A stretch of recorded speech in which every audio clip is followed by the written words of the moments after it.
Welcome everyone. Let us understand. Look yourself in the mirror and can you find a leader looking at you? Let me dissect the presentations, the videos for you. We will try to understand yourself as a person. Can you be the leader as a leader?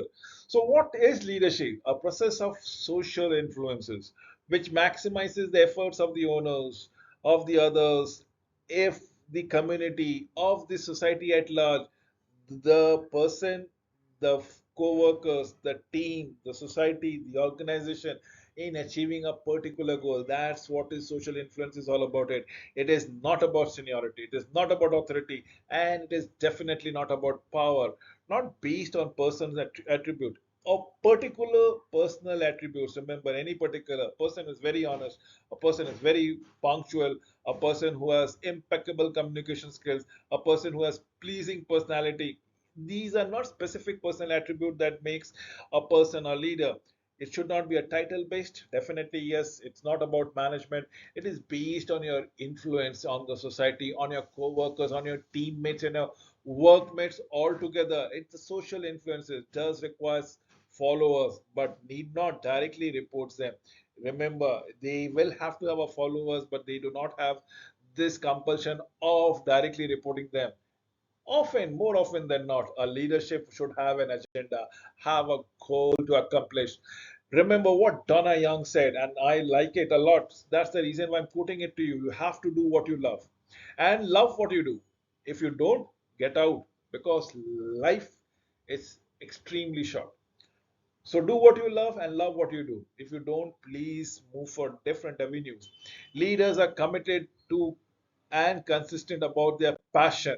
So yes, generational thinking, if you want to go around it, remember 1922 to 1944, the work ethic was very hard. Respect authority, sacrifice, duty before anything else, adhere to rules. The baby boomers, 46 to 64, they're workaholics. They work efficiently, crusading causes, personal fulfillment, desire quantity. But the generation X is eliminate the task, all about self-reliances. They don't want to be looked into somebody else's um, resources altogether, want structure, direction, skeptical. The latest generation, 81 to 2000, is all about multitasking, tenacity, entrepreneurial trainer. So, accordingly, if you want to go through it, the workplace characteristics have changed. For veteran, work is an obligation. For baby boomers, an exciting adventure. For Generation X, it's a difficult challenge to accomplish, a contract basically, nothing else. Generation Y is just a means to an end, nothing beyond it. Leadership style for veterans is directive, command, control, focus. Leadership style for baby boomers is consensual, conjugal, or collegial. Generation X would be a all about everybody is saying challenge others, ask always, ask why, question everything. Generation Y, the leadership style is to be decided. We don't know what needs to be done. Interactive style for veterans would be individualistic. For baby boomers, team players, loves to meeting. For X would be entrepreneurial. But for Generation Y, the interactive style is participative. Communication for veterans would be formal, memo, for baby boomers in person, for generation X direct or absolutely immediate, for generation Y would be email or voicemail. Even any virtual communication is fair enough.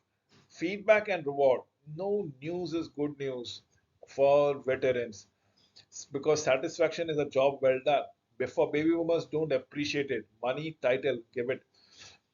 Feedback and rewards, Generation X, sorry to interrupt, but how am I doing? Freedom is the best reward. Whatever I want is at the push of a button and meaningful work that goes around it. Message that motivates and so on and so forth keeps on happening around here. Generational thinking. Similarly, in the workplace, the outlook for traditionalists is practical, for baby boomers, optimistic. Generation X would be skeptical or individualistic. Millennials would be always be optimistic and hopeful. We have work ethics for traditional, it is all about loyalty, it is all about sacrifices. For baby boomers, the work ethic has been driven by. Generation X is always a work life balance. For millennials, eager but anxious. Similarly, for values in workplace, traditionalists would love to go with similar colored feathers. They would love to go with similarity, melting pot. For baby boomers would be profitability and reputation. For Generation X would be stimulation and autonomy. For millennials would be diversity, structures, relationship. View on authority. As far as traditional would be chain of command. For baby boomers, chain of command. For Generation X, self command, and millennial don't command. Otherwise, I won't work. I'll work on my own. Similarly goes for feedback, leadership, and time to work. Strengthens. Identify your strength. Continue to learn from your strength every time you encounter it. Talent, knowledge, skills. You ask it, we give it. Focus on growth. Focus on development every time and every moment. Use strength to overcome weaknesses is what we are looking forward towards it. Similarly, for building yourself as a leader, what about your weaknesses? Know them. What do you do with your weaknesses? Manage them. What do you focus? Never focus on the growth and the development here at the weaknesses. You should always try to overcome those things. Do not let them to get in the way. Partner, team with people to balance weaknesses. When I say team with people, imbibe people in a group which they your weaknesses, their strength. MBTI or Mayo Briggs type indicators, absolutely free is Jung's typology test.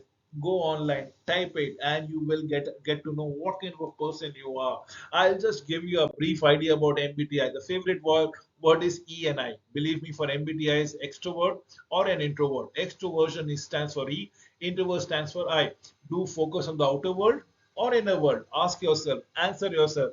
Is it the motivation comes within you or somebody else is driving it? The other information is all about senses and intuitions. How do you receive your information? How do you gather through your feelings, senses, or intuition? What happens with it? What is going to happen around it? Do you focus on the basic information? Do you interpret it? Do you add meaning to it? That is what is most important. Talking about decisions, how do you go around your decision? By thinking it from your brain or feeling it from your heart? Do you look at logical consistency or people, special circumstances? What drives you to come to a particular decision? Talking about structure, how do you judge or how do you perceive when you want to come to a decision or an information? Certain things has been brought forward to your notice. Do you judge or do you perceive what has happened? Or do you judge why did it happen? Is this the case? So why I will talk about a desk using the build productive team altogether. Let me elaborate upon the desk as D for dominance, which is emphasizing on accomplishing result. Dominance is all about bottom line. Dominance is all about confidence.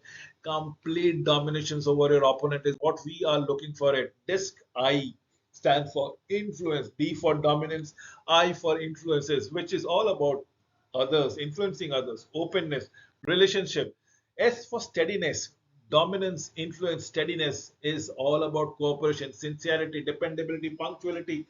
The mere fact that people can count on you. So that what DISC is all about it.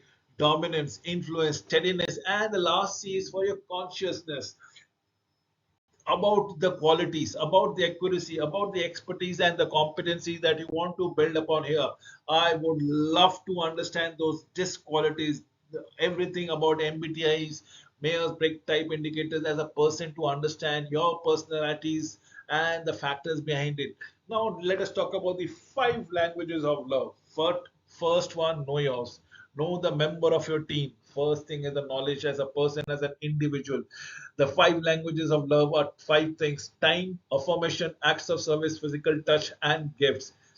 Give time, allocate time, invest time is what we are looking. The first thing, affirmation, give confidence, make accountable, act of service, ensure that things are in proper places.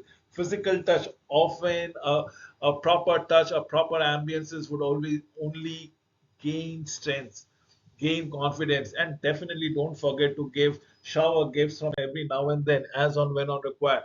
Getting involved, the simple key to a leadership development success is simply get involved with the what is happening in today's world, what is working around and what is not. Every situation is opportunity to meet someone new. This is what I've been trying to tell it to you. Do not be afraid to put yourself out there. Treat everyone how you want to be treated. You never know who they might know. build relationship, value relationship, and keep relationship. Networking is one of the things that should be cultivated, cultured, treated, protected, and nurtured for growth. You have no idea what clicks and what makes you click all the way around it. Let me talk about the little L of the leaders and big L of the leaders. Being a leader doesn't necessarily mean having a formal position. Definitely not. Big L leaders are those are in formal position. Absolutely, they are the directors. They have the personnel in command, clinical coordinator, everybody who is in the right position. But the little L's are the informal leader. Any person at any point of time, at any given point of time, without the positional power, might have that individual power altogether. Lead from where you stand. Start developing attributes, confidence. Absolutely, as of today, as of now, soon it becomes a second nature. People follow those with passion, not because they understand, but because they believe, as the case might be. Being a leader, if your action inspire others to dream more, learn more, do more, become more, you are a leader. That is what we have been trying to tell it to you. If your action inspire others to dream more, learn more, do more, become more, you are a leader. People should imbibe upon your facet, the way you carry yourself. If that is what people are following your attributes, trying to mimic you, you are automatically becoming a leader. Being a leader, that's what Sam Walton says, outstanding leaders go out of their way to boost the self-esteem of their persons. If people believe in themselves, it is amazing what they can accomplish. That is what we want to go around it. Building a confidence in themselves is a work in itself. Ken Kesey says you don't lead by pointing or telling people where to go, some place to go, what to do. You lead by going to that place, making a case yourself. You start working on the path. You start walking down the road, and people are going to bound to follow. Instead of telling where to go and what to do, walking the path will actually display, in fact, and make everybody understand what is expected to be done. Be a part of the future.